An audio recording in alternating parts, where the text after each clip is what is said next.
everybody, I'm Darkside Phil, and welcome to another edition of the Hateful Truth video game review series, where I give you maximum truth and minimum bullshit regarding the latest video game releases. And today we're going to be talking about a game that is the newest outing of a studio that in the past was very well respected, applauded, a studio that every once in a while they have a new game that maybe is hit or miss, but for the most part everyone says, wow, this is a pretty solid development studio. And so when this game was announced as an Xbox One exclusive at E3 last year, a lot of people were like, wow, this is cool, look at this exclusive content that's going to be coming to the Xbox One, and maybe this will end up being a system seller because of the reputation of this game studio. So today we're going to talk about Sunset Overdrive for the Xbox One, which was developed by Insomniac Games. Now, if you don't know, Insomniac Games developed the classic gaming franchises such as Ratchet and Clank, okay? So they have a lot of respect and a lot of revere in the game development community, and it was funny because when they were interviewed during the course of development of this game, they were like, finally, the next-gen consoles are allowing us to make the game we've always wanted to make. We've always wanted to make a game like Sunset Overdrive, and we didn't have the full opportunity to do so until right now, and we're so happy to finally be able to do so.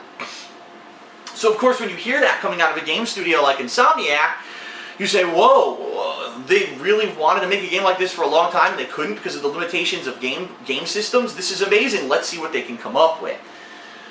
Well, basically, Sunset Overdrive is a game that is incredibly hard to really categorize for a number of reasons. Basically, the game overwhelmingly has this underlying hipster vibe to it. Now, if you don't know what a hipster is, I definitely recommend you spend a couple minutes just looking it up on, urbandictionary.com or getting some research on the internet, because you're going to find out there is this group, this cultural subculture of people who basically think that they're kind of in the know, they're kind of more intelligent than other people, they like to drink their caramel macchiatos, they love to wear scarves during the summer, and this is just some of the silly things, the overpretentious things that this hipster subclass do.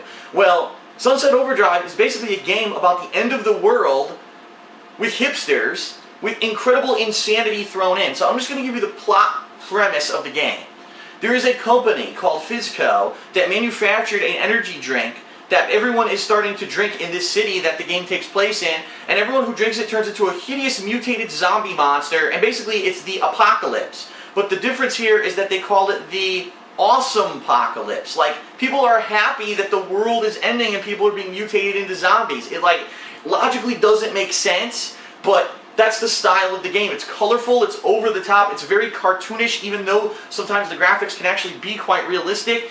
It doesn't take anything too seriously. It has a lot of inside jokes and humor that if you're a hipster or you're into that hipster culture, you're going to get. It's got indie rock music such as punk and other stuff that you probably would not like unless you were into that kind of culture. And it's an interesting choice. And the reason I say that is if you're Insomniac Games and you're really looking to make the game that you've always wanted to make, to combine that gameplay with hipster indie culture, you're basically pigeonholing yourself into one group of people who find that entertaining. And I get the feeling there will be a large group of people who look at this and say, oh, it's Insomniac Games, I can't wait, and they play it, and after 10 minutes they're like, what the fuck am I playing? I hate the music, I hate the art design, I hate the stupid jokes.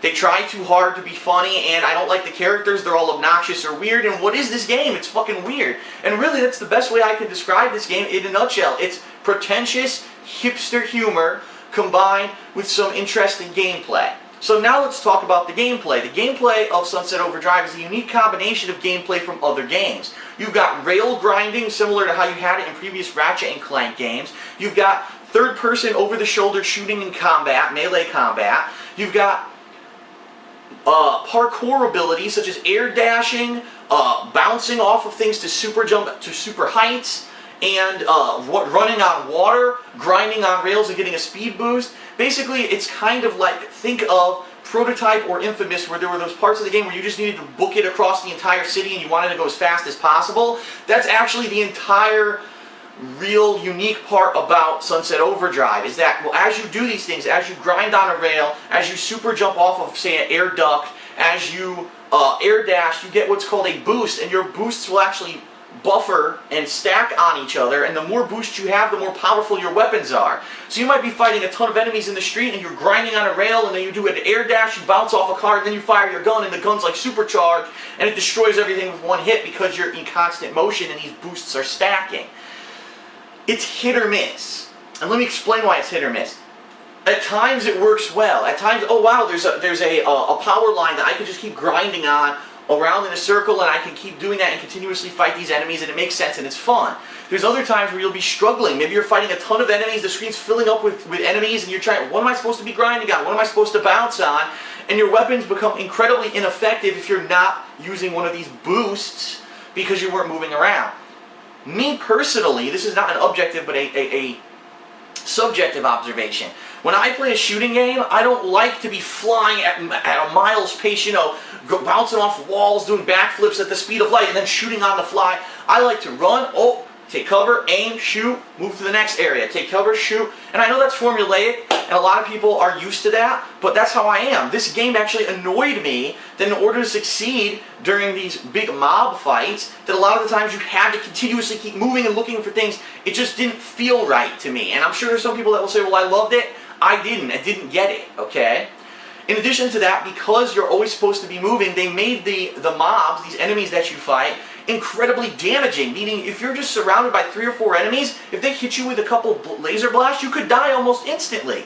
Now the good thing is the checkpoint system is excellent in Sunset Overdrive, so even if you die, chances are you're not going to have to replay too much gameplay to get back to where you were. Sometimes it just instantly revives you with a funny respawn animation, of which there are several, including like you rise like a zombie, you get teleported down by aliens, you come out of the bathroom, all kinds of weird respawn animations in this game. And it's not that much of a hassle, but still, if you're really struggling to beat this one part, and all of a sudden, you know, you get hit from behind, lose 100% health, you're like, fuck, well, I didn't know I had to be grinding at this particular point. And of course, the rule of thumb then is just always be grinding or bouncing or moving, because you're always going to take massive damage in this game. So, let's talk about the enemies, let's talk about the different styles of gameplay in the game, and then I'll give you an overall vibe of what I think about the game.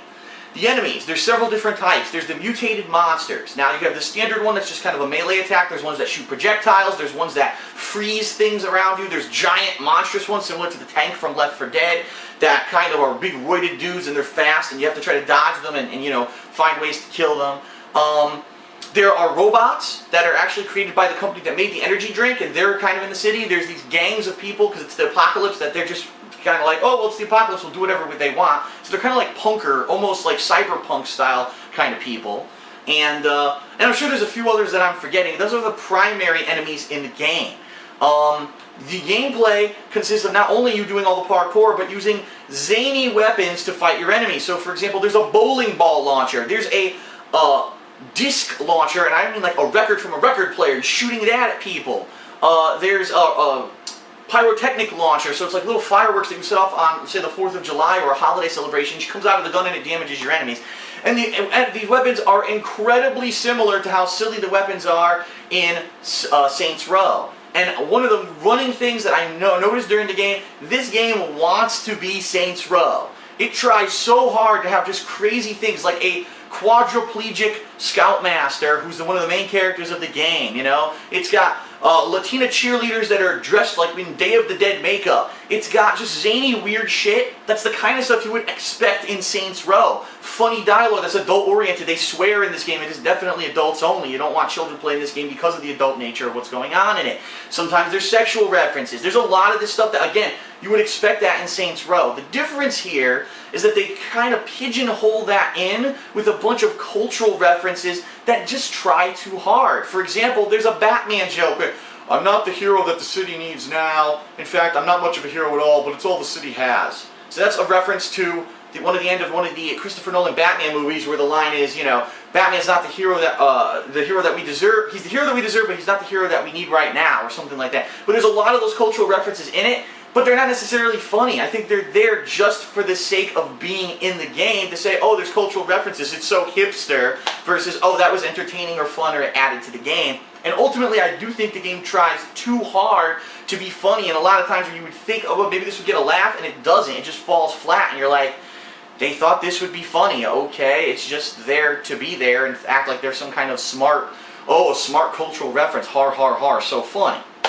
So, ultimately, the gameplay of Sunset Overdrive, as I said, is a combination of this parkour, moving through the city, trying to get these boosts as much as you can, shooting a ton of enemies, and there are these other segments that are actually tower defense. Yes, this game actually has tower defense, where there's several times during the game where you need to protect certain objectives, and you will actually set traps nearby them so that if these enemies are coming at the objectives, they'll run into the trap. Sometimes it's an automatic trap, like a spinning blade, that'll kill a certain amount of enemies before it deactivates. Sometimes it's a trap that you have to actually land and bounce off of, and it activates flames or ice or whatever the trap is to kill enemies. And there'll be a timed thing where, maybe it's 4 minutes, you have to defend all these objectives and make sure that they survive. And then if you don't, well, you got to start from the beginning. And it is basic tower defense that you would expect in, say, a mobile game or something. And I don't know why they thought that this was like an addition or something that people would want in an actual full-scale $60 retail console game, because it ends up feeling cheap in the end. But ultimately, the best way to describe the gameplay of Sunset Overdrive is it's a grind and you keep moving and you shoot things. And that's it. There's no puzzles in the game. There's no real complex boss fights, although there are a couple boss fights, don't get me wrong. There's nothing that's like, oh wow, that was an ingenious boss fight, something I've never done before. It's all been done, and ultimately that's kind of where Sunset Overdrive falls flat. It's a bunch of elements from other games that you've played. The rail grinding from Ratchet and Clank, third-person shooting from tons of games, kind of the parkour from Infamous. It's a bunch of things all combined to be a game, but it doesn't feel that unique. The parts where it is unique is kind of the hipster vibe you get from it. And again, unless you're part of that hipster subculture, you're probably not going to like that. You're going to get annoyed. There were people, while I was playing this game on stream, and saying, I hate this fucking music, that I just don't get this dialogue or these jokes, they're not funny, I don't get this game. And people were like, this is the game that Insomniac waited so long to make, and then they make it all about hipsters. Maybe that was a bad choice. And I kind of have to agree here. If you're going to make a game that's the penultimate game, make it about something that will appeal to more widespread audiences. Don't make it for one little subculture. And even if Insomniac Games developers are hipsters themselves, sure, this might be the best game ever to them, but not to the mainstream. And that's the problem I think they're going to come up against here, is maybe they didn't take market feedback and find out what people really think is interesting and fun and funny. I don't think that hipster stuff is like the big thing right now, and I don't get it per se. Even though a lot of the times my opinions are very anti-popular, like a lot of the times my opinions on things go against the grain or the popular opinion of it, I don't get the other parts of that culture, you know what I mean? Like hipsters not only disagree just to disagree, but then they have this whole thing with this, and I don't get any of that stuff. And that's kind of why it turned me off to this game. It was just like, I don't know what I'm playing. I feel like it's a mishmash of 100 things slammed together, not really funny. It's a mess. Parts of the games are a horrible grind, and I mean that. Parts of the game are just enemies after enemies after enemies after fucking enemies, and you have to kill 4, 5, 6 waves of enemies, and they just keep coming. It's like, when the fuck does this end? I just want this to progress on. I don't want to care about 5 zillion generic enemies that I have to fucking kill, and ultimately that's what the game is about, and that's where it falls flat. The game doesn't have any multiplayer, and quite honestly, once you beat the game once, there's no replayability. So, unfortunately, there's no reason to ever go back to the game and play it afterwards unless you're a completionist and you want to get all your trophies or whatever. You beat it once through, you're done. So, a $60 retail game, it pretty much averages out between 10 and 12 hours of gameplay for the story. There is a lot of side content, a la Infamous and other games like that, but none of it is really required. I beat the game with almost no difficulty, besides the fact that maybe I died a few times because I wasn't very good at the constant grinding and parkour, but I pretty much got through the game with not very many too many difficulties. And the thing is, if you do the side content, apparently you get all these upgrades for your weapons. Oh, so now when you shoot someone with your shotgun, it freezes them like ice too. But ultimately you don't need them. So who cares if you do all the side content if it's stuff you don't need for the game and it doesn't add to the story? That's the problem, is that the game just seems superfluous. If you skip Sunset Overdrive, you may have missed 12 to 16 hours of entertaining gameplay, but you didn't miss anything that anyone's going to be talking about in a few months. In a few months this game will be gone, no one's going to care about it, and ultimately it's going to be forgotten. And that's kind of the feeling you get when you play Sunset Overdrive, and that's unfortunately why I didn't really like it. I didn't get it. I don't get the hipster stuff. The comedy wasn't very funny. The gameplay was just kind of blah. It was more of a grind than anything unique. I didn't like the fact you have to constantly be moving, because that's not the kind of shooter game that I like. I didn't really particularly like the game. That doesn't mean the game isn't good. It just means there's going to be an audience for it, and I'm not it. Okay? So ultimately, what do I rate Sunset Overdrive? All things considered, knowing that it's got a lot of gameplay, the gameplay is polished, that there is a lot of, side content. You can get probably around 16 hours of gameplay, if not a little bit more out of the game if you're doing the side content and stuff like that. But you got to pair that with the fact that the game's not very appealing to widespread audiences. It's a grind in a lot of parts, and your health, the fact that you have so little health, is very annoying in some parts. I'm going to be honest with you guys. I think that the game, for the masses, it's a 7 out of 10. Meaning it's better than average, but it's nothing to write home about, and it's definitely not a game that you need to play, which is a shame because it's an Xbox One exclusive, and a year and a half ago everyone was talking about this is the system seller for Xbox One, and like I said, in a couple of months I don't think anyone's going to talk about Sunset Overdrive anymore. Now, if you're a fan of really silly humor, over-the-top stuff, you like cultural references to stuff that's been going on recently like Batman movies, and you're into the hipster culture, you love this kind of punk rock indie style music and the way that they dress and all that, this is probably your game, and I'll be honest, you'll probably think it's like a 9 or 9.5 out of 10, because if it hits on all cylinders, you're going to love the game.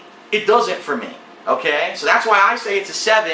You might disagree if you're into that stuff and think that it's a much better game. Personally, I didn't get it. I give Sunset Overdrive a 7 out of 10. Alright everyone, that is it for the Hateful Truth review of Sunset Overdrive. I hope you feel that I gave you maximum truth and minimum bullshit on the game, and I hope that this will aid your decision in whether or not you want to check it out and play it. Thanks a lot, and I'll see you next time for another game review. Peace out.